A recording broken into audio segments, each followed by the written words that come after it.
So hello everyone, hopefully you all are doing well. आप सब बहुत अच्छे होंगे।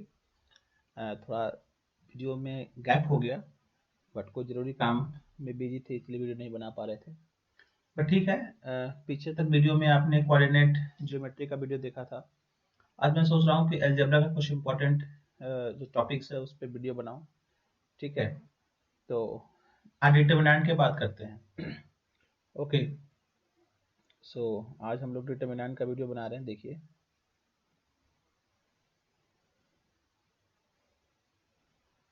ठीक है, तो हेडिंग लगा लीजिए डिटरमिनेंट, डिटरमिनेंट्स। ठीक, डिटरमिनेंट्स। तो डिटरमिनेंट्स होता क्या है, व्हाट इज डिटरमिनेंट्स? तो मैट्रिक्स में आपने पढ़ा होगा कि हमारे पास डिफरेंट टाइप ऑफ मैट्रिक्स होता है। जो मैट्रिक्स होता क्या है, that is the arrangement of data. तो डेटा को अरेंज किया गया है। उसमें एक टाइप होता था स्क्वायर मैट्रिक्स। सो अगर हमारे पास स्क्वायर मैट्रिक्स के फॉर्म में अगर डेटा को अरेंज किया गया है, तो हर एक स्क्वायर मैट्रिक्स के कॉरस्पॉन्डिंग एक वैल्यू डिफाइन होता है, एक वैल्यू निकल के आता है। अगर हम उसका डिटरमिनेंट सॉल्व करते हैं तो उस स्क्वायर मैट्रिक्स से कॉरस्पॉन्डिंग जो वैल्यू आएगा उसी वैल्यू को बोलते हैं हम लोग डिटरमिनेंट ऑफ दैट वैल्यू। ठीक है, तो अगर इसका डेफिनेशन लिखना चाहें तो लिख सकते हैं कि डिटरमिनेंट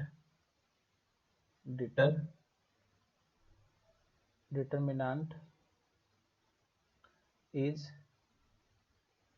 एनी नंबर है ना, any number placed between two vertical lines in a square form, in a square form, and it having a numerical value, it having a value। numerical value क्या, कि कोई भी वैल्यू हो सकता है, algebraic भी हो सकता है। तो it having a fixed value, तो उसके corresponding हमारे पास एक फिक्स वैल्यू होगा। it is denoted by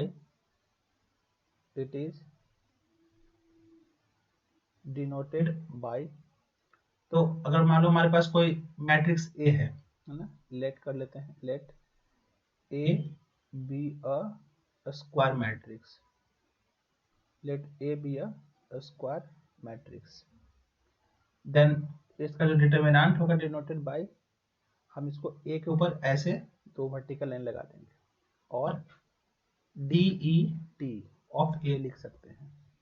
तो डी ई टी का मतलब क्या हो जाएगा, हमारे पास डिटरमिनेंट ऑफ ए हो जाएगा। तो डी ई टी भी ये लिख सकते हैं और इस तरह से हम इसको दिखा सकते हैं।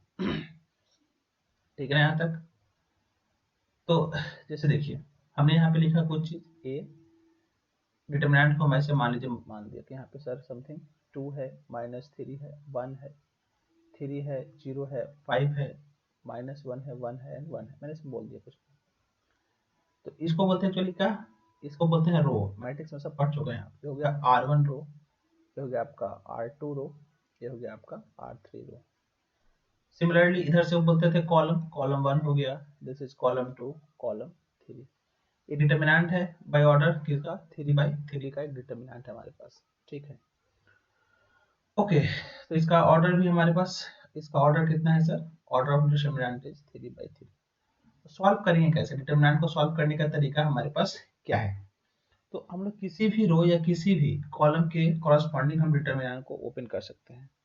सो यहाँ पे इस बात को लिख लेते हैं कि वी कैन ओपन डिटरमिनेंट्स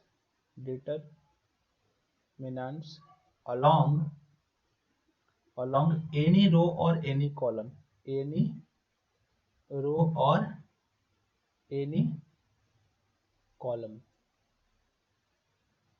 है ना, its value remains same, its value remains same, इसका वैल्यू नहीं बदलेगा। ठीक है, तो डिटरमिनेंट का वैल्यू वहां से बदल के नहीं आएगा, वो सेम रहेगा हमारे पास। तो इसको ओपन कैसे करना है सर? तो देखिए, ओपन करने का तरीका क्या है अपने पास, तो इधर चलते हैं। तो हम कोई भी एग्जांपल ले लेते हैं। लेटर 2/2 उसका डिटरमिनेंट को ओपन करते हैं। तो expanding determinants of order 2 cross 2। तो 2 क्रॉस 2 का हमारे पास एक डिटरमिनेंट है, उसका हम कैसे एक्सपेंड करें। फॉर एग्जांपल हमारे पास ए को डिटरमिनेंट मान लेते हैं लाइक दैट, ए हो गया, बी हो गया, सी हो गया, डी हो गया।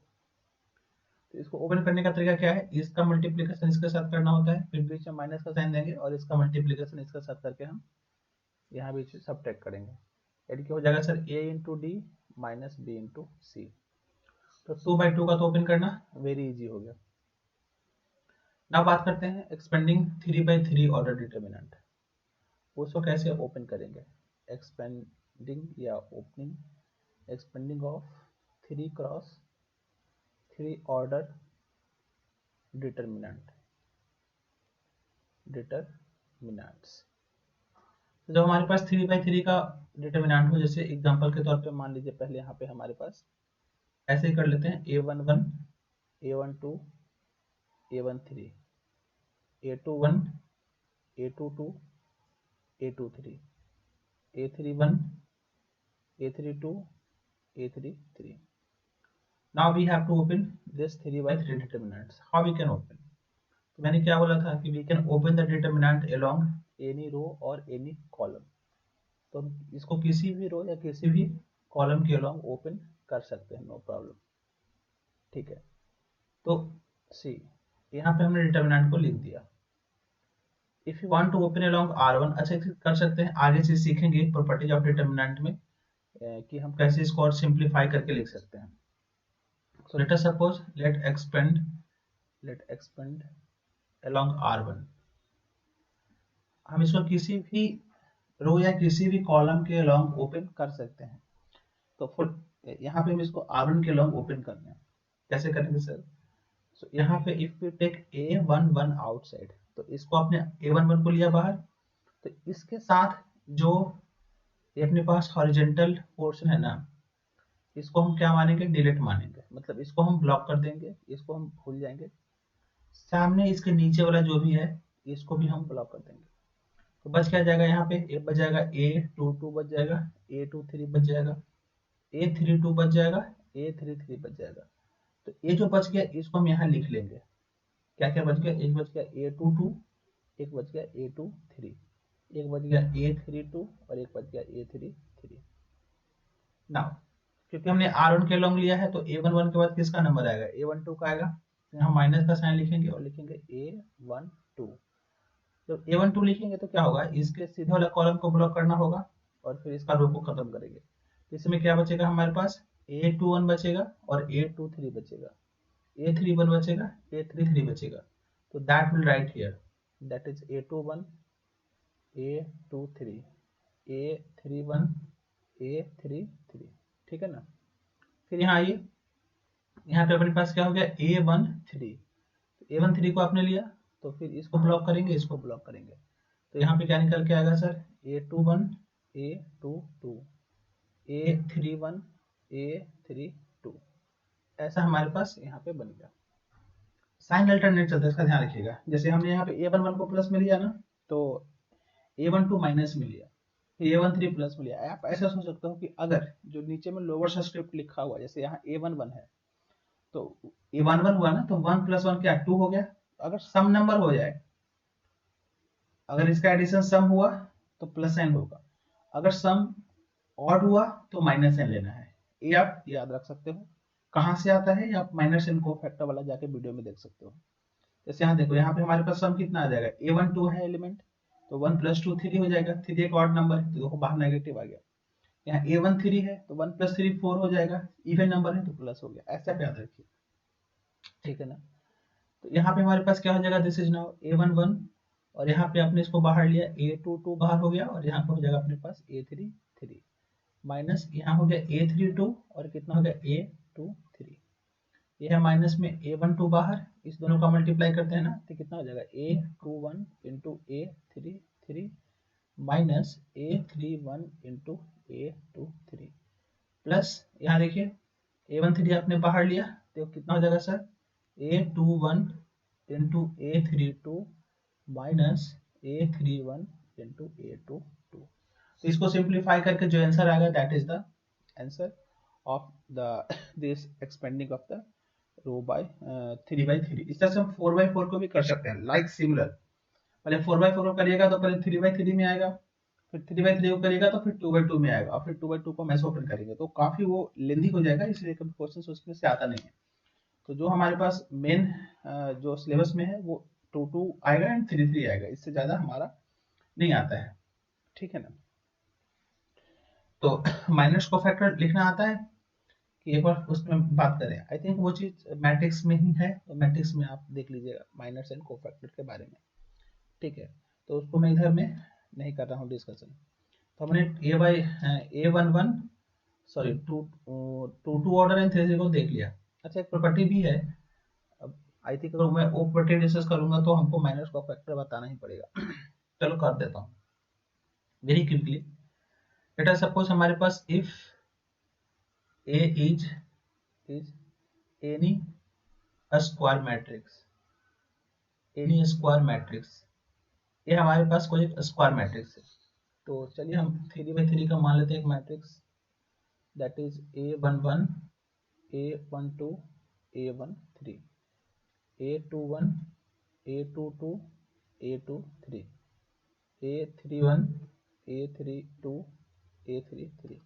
ये हमने एक स्क्वायर मैट्रिक्स मान लिया सर। माइनर्स का मतलब क्या होता है, पहले माइनर्स को समझेंगे हम लोग। माइनर्स माइनर्स माइनस को जनरली m से दिखाते हैं, है ना। तो माइनस को हम लोग MI जैसे दिखाएंगे।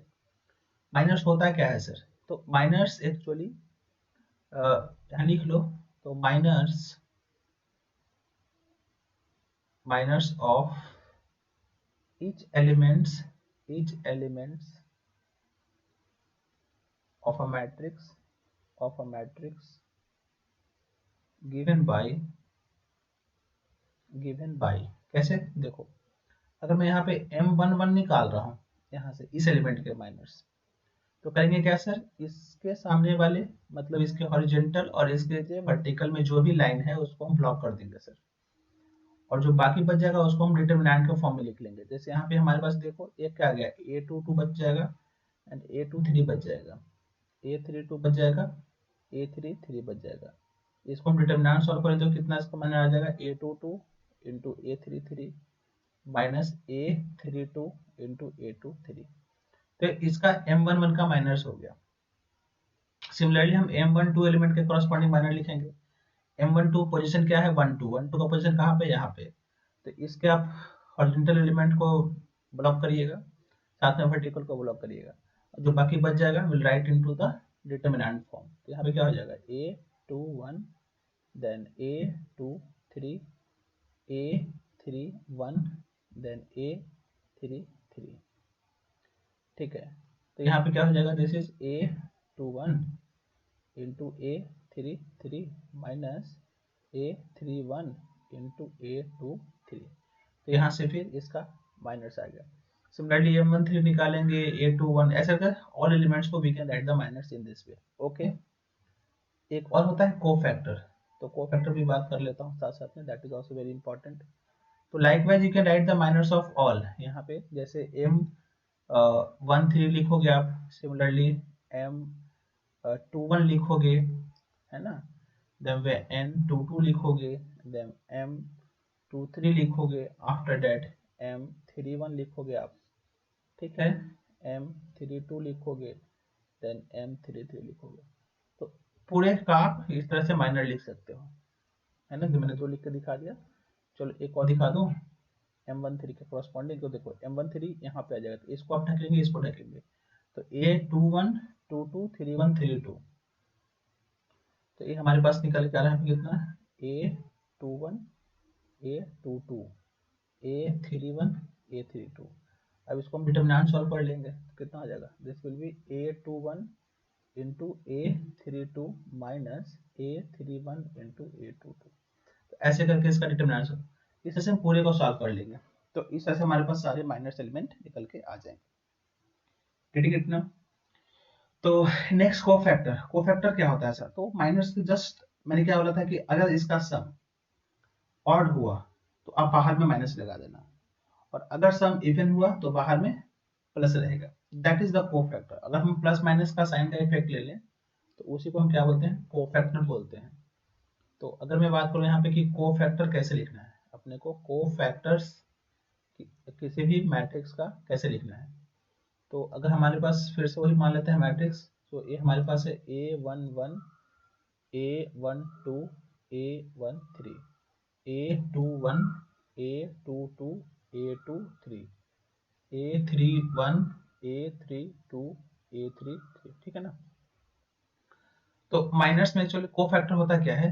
तो कोफैक्टर को कई बार सी से करेंगे, जनरली एनसीईआरटी में ए से लिखता है तो मैं ए ही फॉलो करूंगा।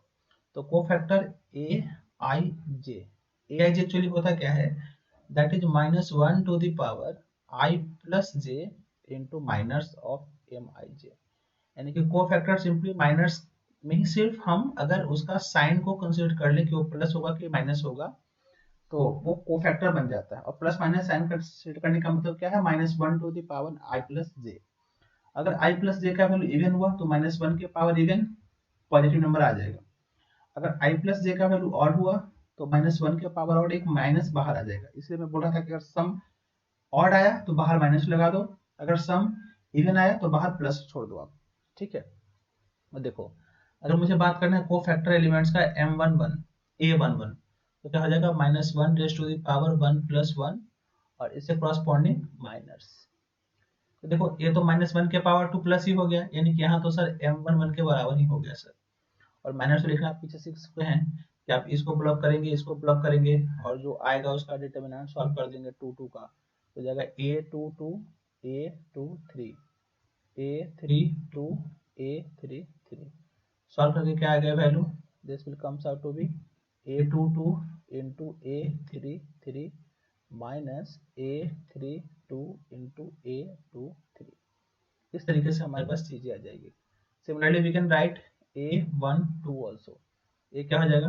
-1 raise to the power 1 + 2 and M12। तो ये देखो बाहर में -1 के पावर 3 ऑड नंबर हो गया ना, तो यहाँ माइनस आ जाएगा सर, दैट इज M12 हो जाएगा। यानी कि बाहर में आ जाएगा माइनस, और M12 का मैट्रिक्स लिख लो आप डिटरमिनेंट के फॉर्म में। तो ये क्या था? A21 और A23 A31 and A33। Solve करना चाहेंगे आप तो क्या हो जाएगा? माइनस में this is A21 A33 minus A31 A23, ऐसे करके माइनस आएगा। तो ऐसे अल्टरनेट साइन चलता रहेगा, plus minus. Hopefully you got my point what I am trying to say. That is A13 निकाल लेंगे सर सिमिलर तरीके से, A21 निकाल लेंगे sir, likewise we will find all the value, ठीक है? माइनस सीख गए आप, कोफैक्टर सीख गए आप। अब देखिए बेसिक डेफिनेशन क्या है, बेसिक प्रॉपर्टीज क्या है डिटरमिनेंट का, क्या बोलता है एक्चुअली, ये थ्योरम भी है एक्चुअली, है ना?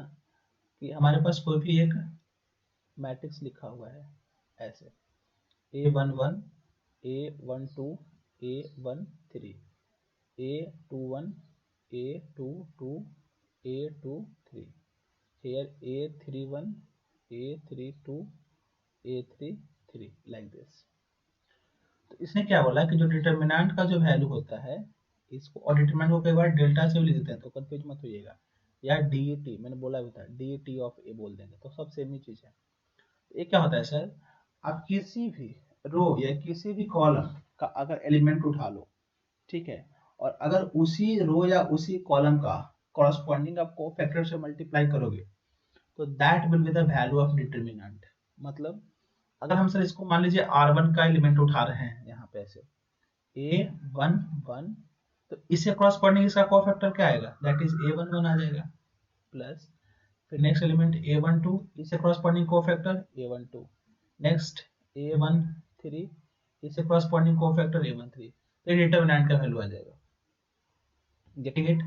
सिमिलरली कुछ भी आप चाहो तो कॉलम के अलॉन्ग कर सकते हो। मान लो आपने यहाँ से उठा लिया A13, तो इससे कॉरस्पॉन्डिंग कोफैक्टर क्या आ जाएगा? A13। नेक्स्ट एलिमेंट कौन आएगा इसका? A23, इससे कॉरस्पॉन्डिंग कोफैक्टर क्या बनेगा? A23। प्लस A3 तो कॉरस्पॉन्डिंग कोफैक्टर क्या होगा A3 ये भी डिटरमिनेंट आ जाएगा। लाइकवाइज और but any other combination it's value will be 0, but any other combination other combination then its value will be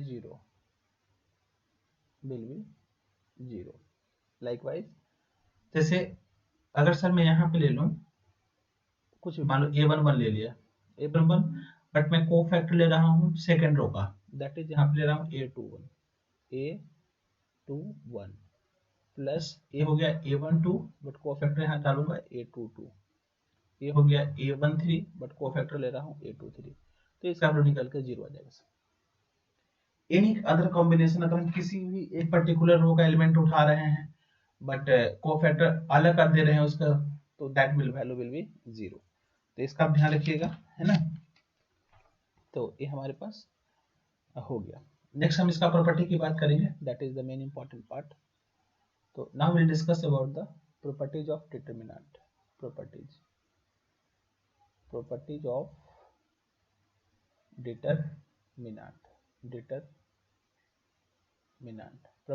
determinants, ठीक है ना।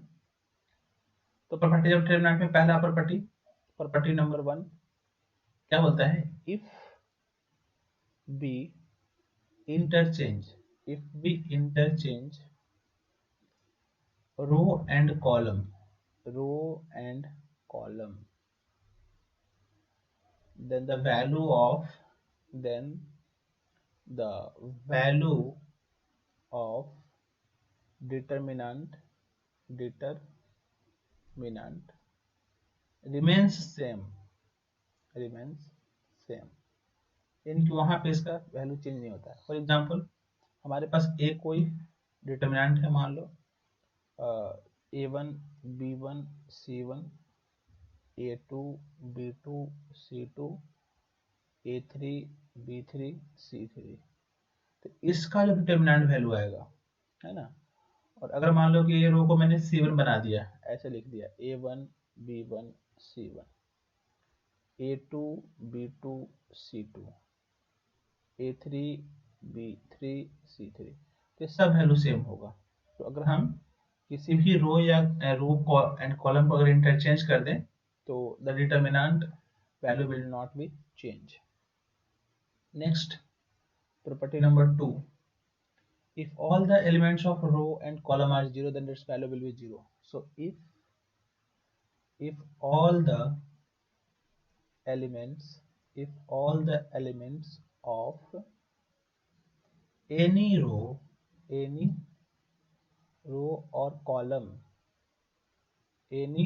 or column are 0, then its determinant value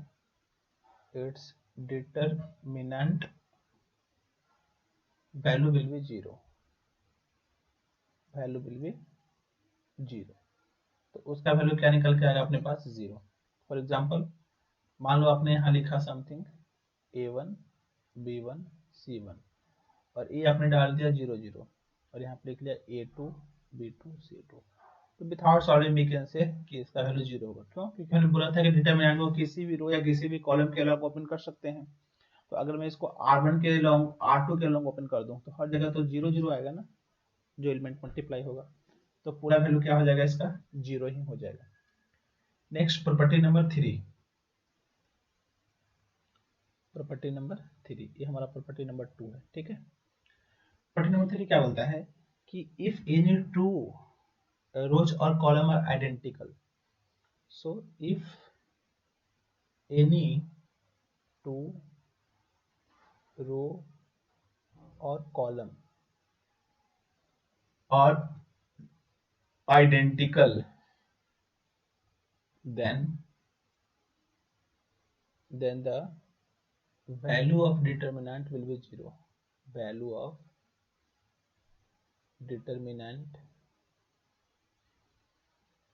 0, तभी उसका वैल्यू क्या निकल के आएगा अपने पास, 0 ही आएगा। ठीक है, सो क्या बोला इसका मतलब, लेट अस सपोज हमारे पास यहाँ पे एक डिटर्मिनेंट है, ये हो गया sir a1 b1 c1, a2 b2 c2 और ये भी हो गया a1 b1 c1।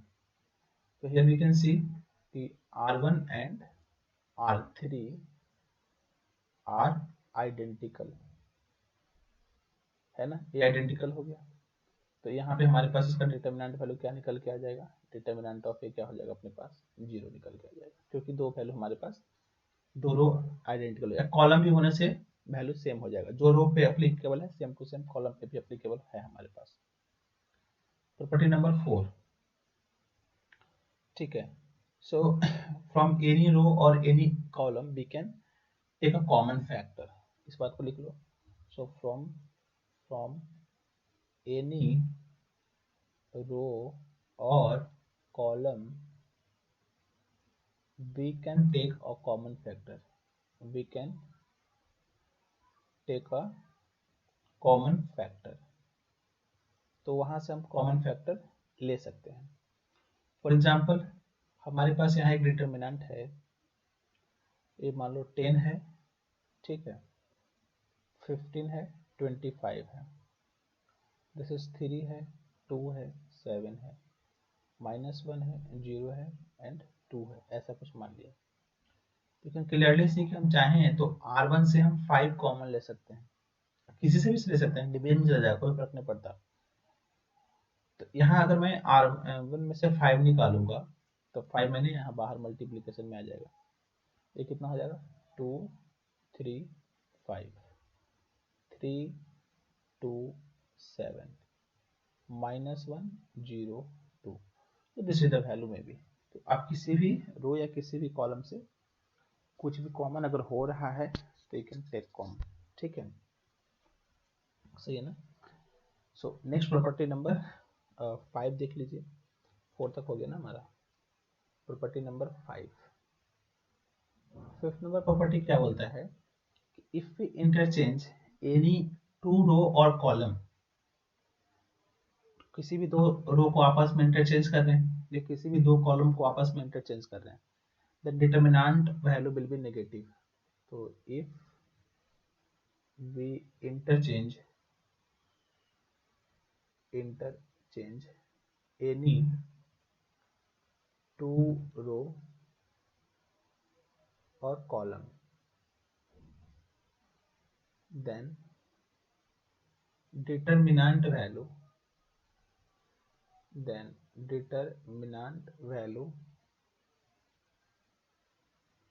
will have negative sign, क्या हो जाएगा, साइन उसका बस नेगेटिव हो जाएगा। फॉर एग्जाम्पल मान लो अपने पास यहाँ पे हमने एक डिटर्मिनेंट लिया, ये लिखा हो 1 - 2 5 2 3 7 7 3 5 लाइक दैट, है ना। और मैं यहाँ पे बोला कि एक डिटर्मिनेंट बना रहा हूँ जिसे मैंने R1 एंड R3 को इंटरचेंज कर दिया, यानी कि यहाँ पे लिख दिया 7 3 5 2 3 7 एज इट इज रखा, 1 - 2 एंड 5। तो एक्चुअली होगा क्या कि जो डिटर्मिनेंट वैल्यू ऑफ अगर मान लो a है ना, वो बस b में नेगेटिव के साथ आ जाएगा, ऐसे दोनों में रिलेशन हो जाएगा, तो बस एक बाहर में नेगेटिव आ जाएगा and remaining all the part will be same only, है ना। तो अगर किसी भी दो, अच्छा एक और इंटरचेंज कर दे तो फिर से नेगेटिव आ जाएगा, तो फिर से सेम हो जाएगा, यानी कि जब दो चेंज करते हो, जैसे मैंने मान लो कि यहाँ से R1 R3 किया और फिर मान लो हमने R1 R2 भी कर दिया, तो फिर पॉजिटिव ही रह जाएगा वैल्यू, क्योंकि पहले नेगेटिव हुआ फिर से नेगेटिव हो जाएगा, तो पॉजिटिव ओनली। तो अगर इवन नंबर ऑफ चेंज करोगे तो वैल्यू पॉजिटिव हो जाएगी, ऑड नंबर ऑफ चेंज में वैल्यू नेगेटिव रहेगा। तो वही बात यहाँ पे प्रॉपर्टी नंबर 6 में लिख देते हैं, रोल ओवर का कंसेप्ट, है ना। तो property number 6 P6 roll over का कंसेप्ट लिख लेते हैं। ये कंसेप्ट क्या बोलता है actually, roll over concept, roll over. So if we interchange interchange the row or column in cyclic order है ना, then value of determinant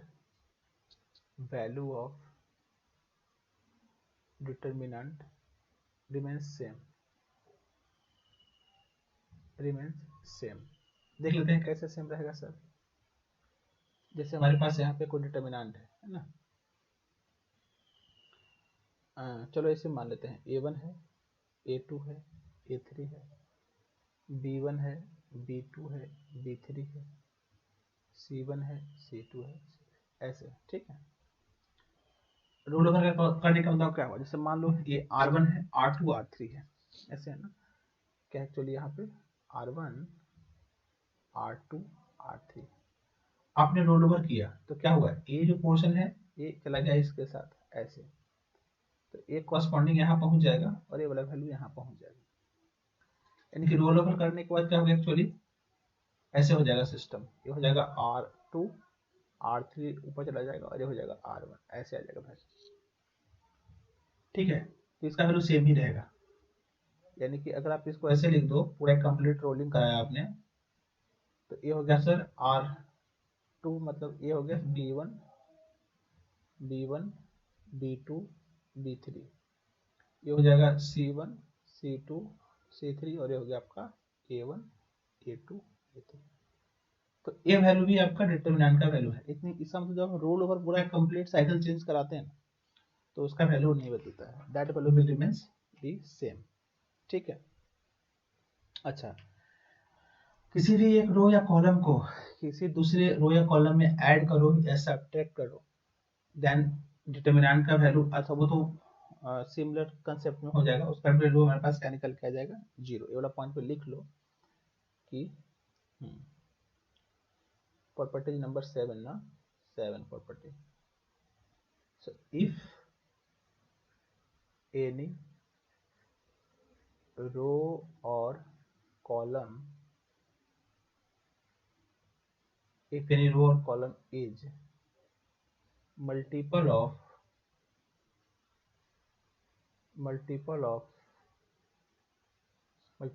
any other row or column is multiple of any other row or column, then determinant value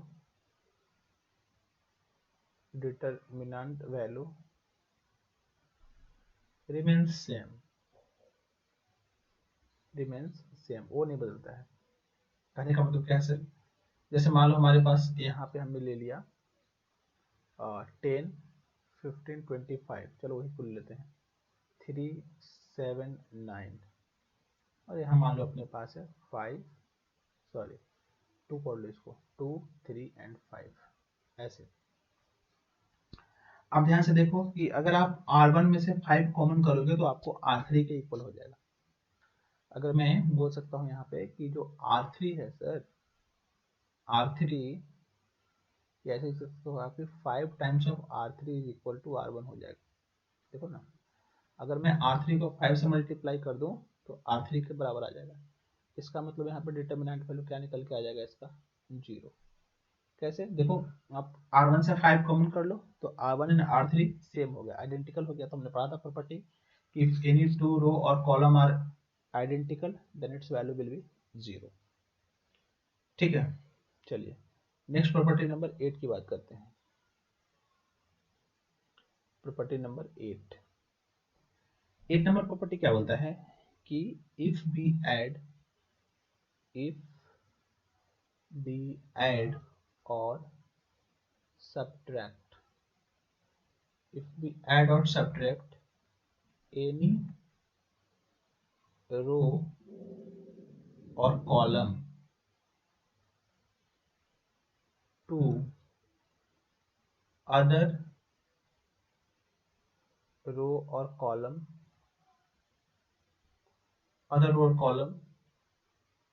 with any multiple value, with any non-zero multiple, then the determinant value will not change. then determinant value remains Same. same, वो change नहीं होगा, remains same। इसका मतलब क्या बोला? देखो जैसे मान लो हमारे पास यहाँ पे कोई डिटरमिनेंट हमने ले लिया 1 2 3 4 5 6 7 8 9, ठीक है।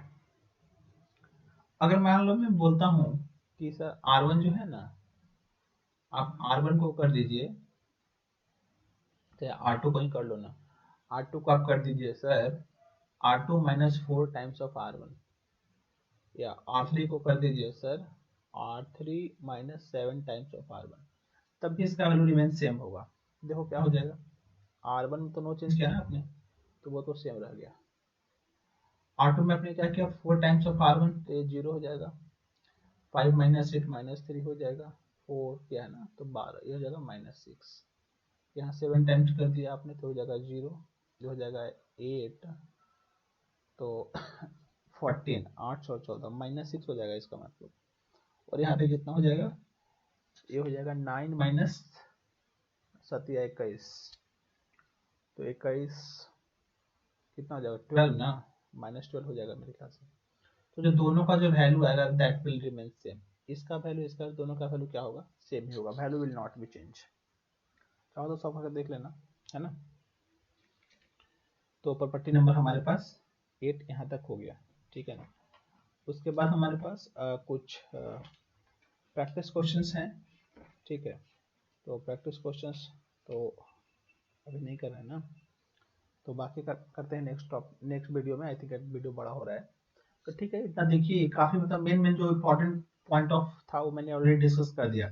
थोड़ा जी एडवांस का कुछ टॉपिक्स है that will discuss in the next video, तो अगला वीडियो में हमारे पास डिटरमिनेंट थ्योरी कंप्लीट करा लेंगे। तो thank you so much, all the very best, keep us study, पढ़ते रहो इस तरीके से। बाकी मिलते हैं नेक्स्ट वीडियो में। थैंक यू सो मच, अपना ख्याल रखिए।